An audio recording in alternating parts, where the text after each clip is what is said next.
For those of you not familiar with Maryland and Washington County, today, you mentioned this is the first battle on northern soil, but today the communities in Washington County are bedroom communities to Washington.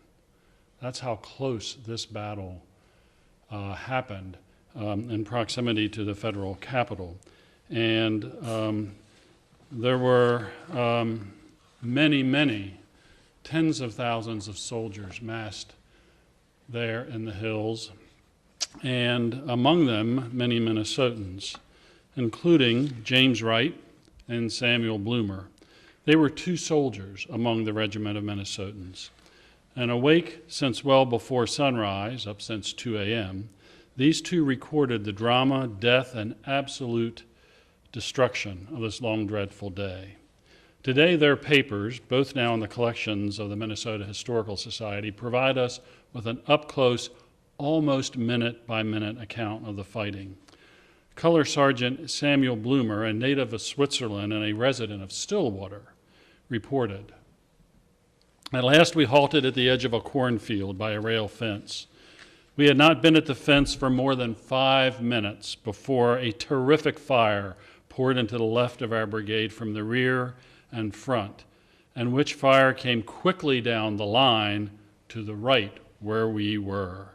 I was shot in the leg, just below the knee.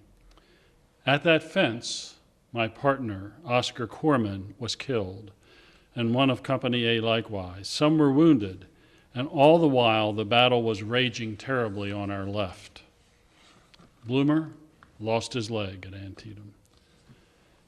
And another memoir in our collections from James Wright of Red Wing, and just to put a face on this is Wright.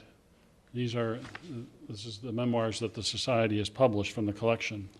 He says, "Our corps remained on the field for 3 days, the 19th, 20th, and 21st, with large details engaged in burying the dead and burning the dead horse. This naturally gave us an opportunity to see some of the revolting things that follow a great battle.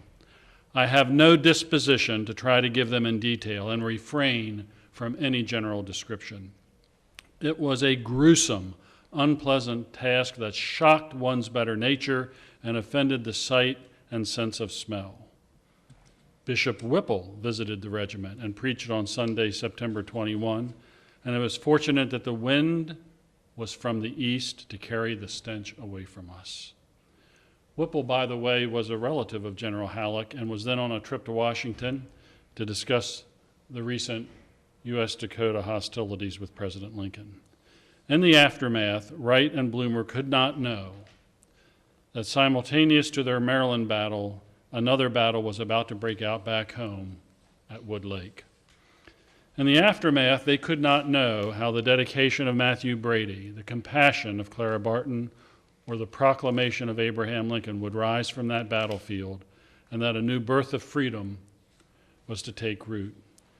Aided by proper historical perspective, we gather today to remember the Battle of Antietam and the bravery of the Minnesota boys, men who fought and died there. 147 soldiers, like Wright, of the 1st Minnesota Regiment were killed or wounded at Antietam.